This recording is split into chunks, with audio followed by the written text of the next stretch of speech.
దేవుని యొక్క మిత్రులు, దేవుని యొక్క భక్తులు, దేవుని యొక్క ముద్దు బిడ్డలు, వాళ్ళకి ఎవరు ఏమి చేయలేరు. ఎందుకు?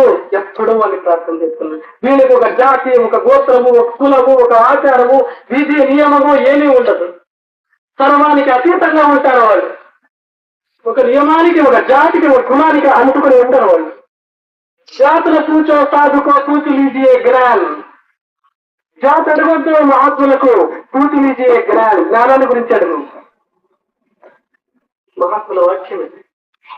జలాలుద్దీన్ రూమి ఇదే మాట అంటాడు, fools laud and magnify the man, while the sky to oppress the holy men of heart. The former is mere sorrow, the latter is spirit and truth.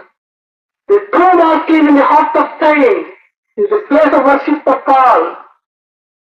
So long as the heart of saints is not afflicted, God never destroys the nation. సామాన్యుడు కాదు, జలాలుద్దీన్ రూమి మహాయోగి. ఆ మహాత్ముల్ని, సాధు సత్పురుషుల్ని ఏనాడు కించపరచవద్దు. కించపరిచిన నాడు నాశనమైపోతా అని చెప్పాడు. నీవే కాదు, నీ దేశమే కాదు, నీ సమాజమే నాశనం అయిపోతుంది. వాళ్ళకు కోపం రాదు, కోపం వచ్చిందా సర్వనాశనమే. అన్నిటినీ భరించే శక్తి వాళ్ళలో ఉంటుంది. ఆ శక్తి వాళ్ళలో నశించిన నాడు ప్రళయమే సంభవిస్తుంది అని చెప్పాడు.